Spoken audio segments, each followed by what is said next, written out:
नमस्कार, मैं doctor Mahavir Singh Bajiya, founder CEO Bajiya industrial corporation private limited. आज मैं आपको एक एमएसएमई के नए रूल के बारे में बताना चाह रहा हूँ। रूल खैर पुराना है, लेकिन कई लोगों को इसके बारे में पता नहीं था, तो आज मैं आपको बता देता हूँ इसके बारे में। 45 डेज पेमेंट वाला क्या रूल है।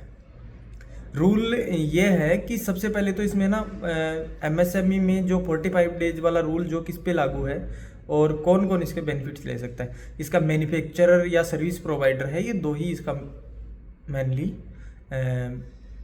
ले सकते हैं। इसका बेनिफिट कैसे ले सकते हैं, आज इसके बारे में भी हम बात करेंगे। जैसे कोई हमारा क्लाइंट है और वो हमें पेमेंट नहीं दे रहा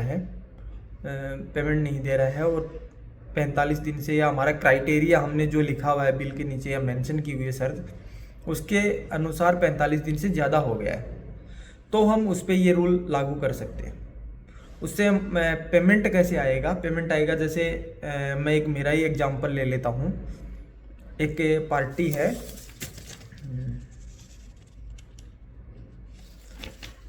एनएम इलेक्ट्रो पावर करके जयपुर की पार्टी है।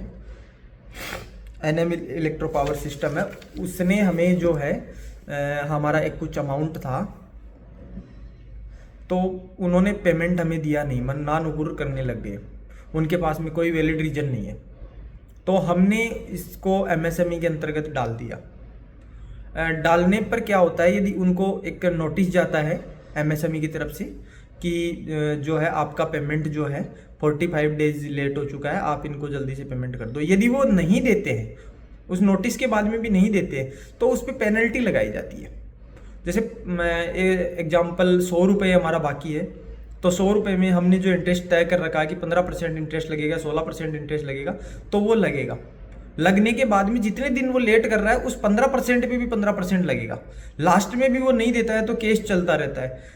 नहीं देता है लास्ट में, साल के एंड में 31 मार्च तक हमें कंप्लीट पेमेंट नहीं देता है, तो उनको क्या होगा, उनके इनकम टैक्स की लाइबिलिटी में वो जुड़ जाता है। जैसे किसी का इनकम टैक्स में प्रॉफिट बन रहा है 5 लाख, हमने मान लो 1 लाख रुपए मांग रहे हैं, तो वो 6 लाख हो जाएगा, उसका 30% देना पड़ेगा उसको, तो वो उनके लिए नुकसानदायी हो जाएगा।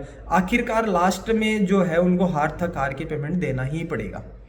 तो दोस्तों, आज का वीडियो जो था, सभी मेरे मैन्युफैक्चरर भाई है, सर्विस प्रोवाइडर भाई है, उनके लिए खास तौर से, कोई आपको पेमेंट नहीं कर रहा है टाइम पे, आप एमएसएमई में रजिस्टर हो, उद्यम आधार में रजिस्टर्ड हो, तो आपको पेमेंट लेने का कोई नहीं दे रहा है, ज़बरदस्ती कर रहा है, आपके टर्म से बाहर निकल रहा है, तो आप एमएसएमई के अंतर्गत फाइल कर सकते हो और आपका पेमेंट प्राप्त कर सकते हो। 100% आपको, 99% आपको पेमेंट मिल ही जाएगा।